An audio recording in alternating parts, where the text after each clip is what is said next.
And it's Mikey. Happy almost Friday. Happy Thursday to you. And it's been a little bit since I've gone live. I'm recovered from my cold and trying to get back into the swing of things. It's been a busy week at work. And one of the things that came to mind this week that I realized and I wanted to hop on here and talk about is that I was looking through some of my older videos and I noticed this week is my 10th anniversary, my 10th Hearingversary. 10 years since I've been implanted with my Cochlear implant. And I was watching that activation video from 10 years ago when I went into the audiologist and had my implants turned on for the very first time. And it brought back some memories and got me to thinking that I haven't posted an update in 10 years. And when I think about the last 10 years, it's been a ride. So I figured it'd be a great opportunity to come on live and talk about or give you an update and talk about my hearing journey, what's happened since, where we are, and where we're going. So in that last video, and you can look through my videos and find this one, but it's the activation video from 10 years ago. There's part 1 and part 2, but basically I'm sitting in the audiologist office, and this is 3 weeks after having surgery, and we're getting ready to turn the device on for the very first time. And so when she turns it on, and you'll see in the video, my expectation originally was that it's going to flip a switch and I'm going to hear and everything's going to be okay. But the reality was, and you don't really see this in a lot of those YouTube videos where they show this activation and they turn it on and the person is like, oh my God, it's a miracle, I can hear, right? That's not the reality for a lot of people. When they turn that switch on, it's likely not going to work for a lot of people. And that was my situation. When they turned on the switch for the implant, all I heard was beeps and static. And so and you'll see this in that video from 10 years ago, as she's talking to me and describing what I should be hearing, and I'm trying to describe what I am hearing, all I hear are electronic or digital little beeps. Beep, beep, beep, beep, beep, beep, beep, beep, beep, beep, beep, beep, beep, beep, beep, beep, beep, beep.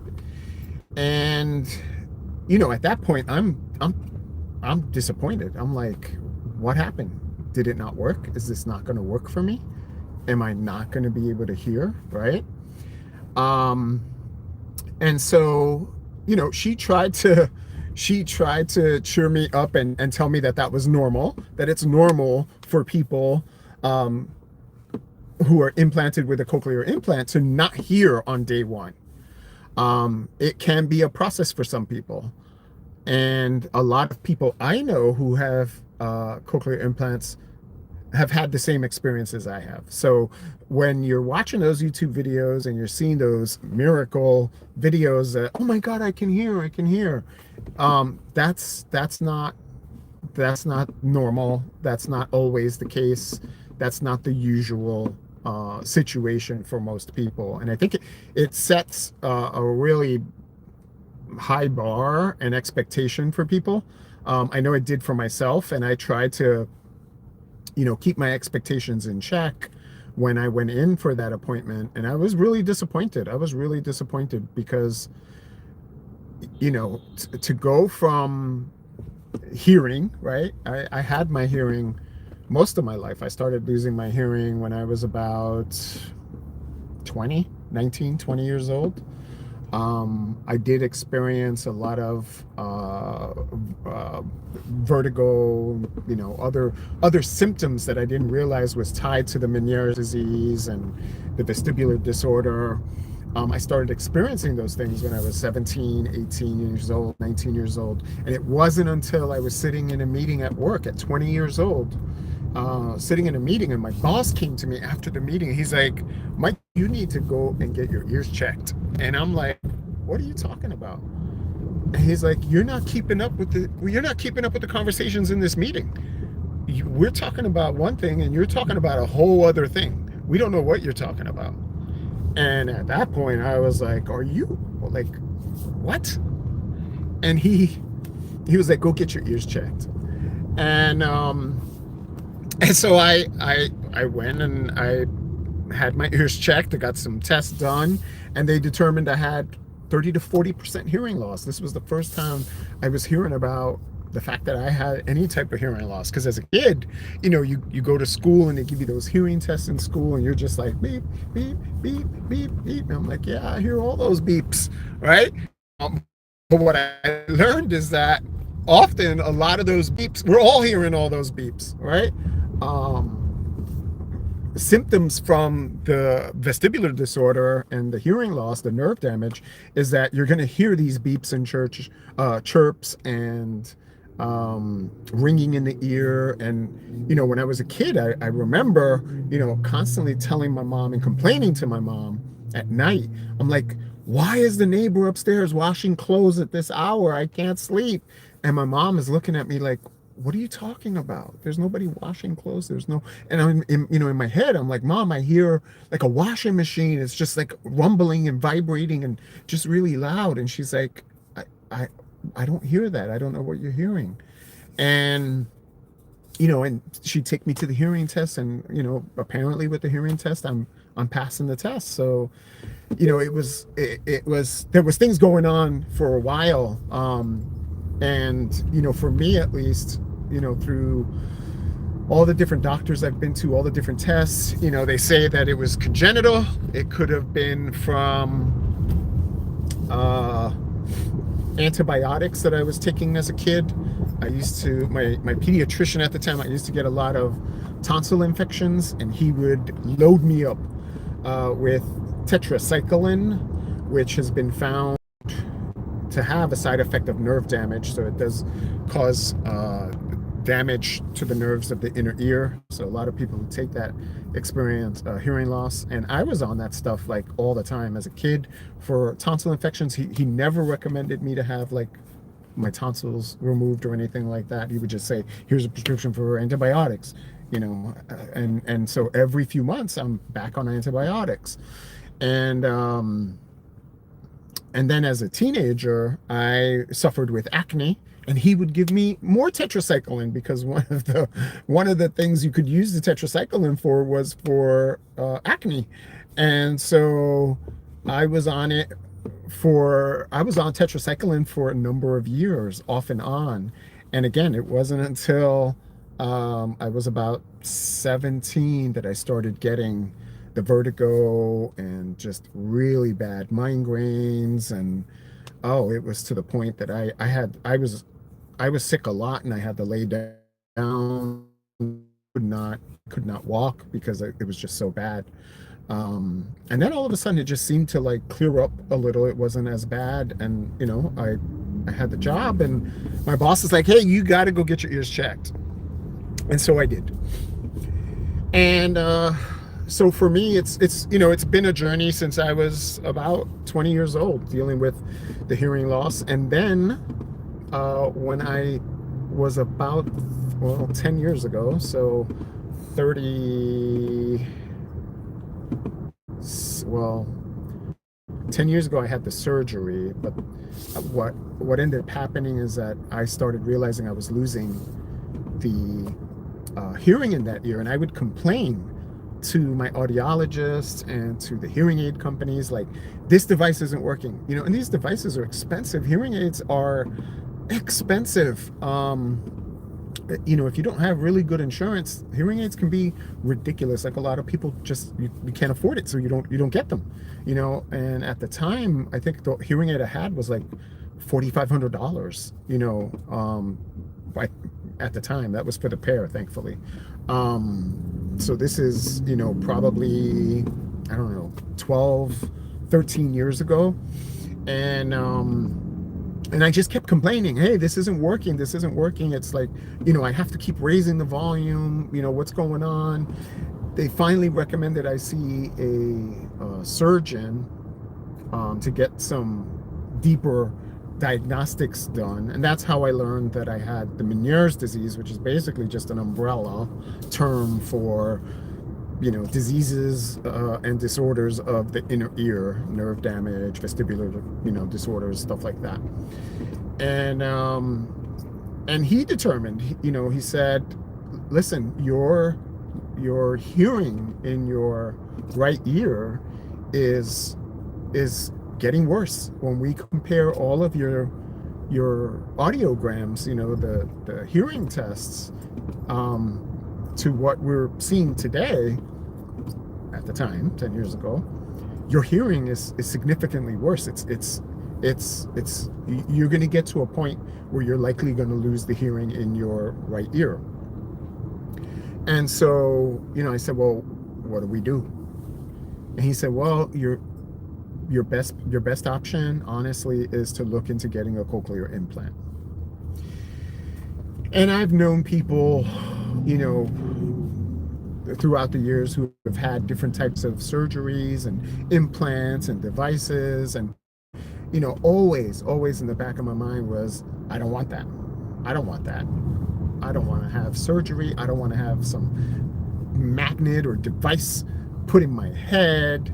It was just, at the time, the people that I knew that had these types of devices, they were really old-fashioned style devices. I mean, you have a button in your head and you have to clip the button or whatever, and you have to wear a device on your belt, and it was just not something I was open to doing. I was just like, no, I'd rather not hear, learn sign language or something, which I'm still working on trying to learn. I know some words and some finger spelling, but I'm not ASL proficient. I need to get on that ball. But yeah, so he was like, listen, think of it this way.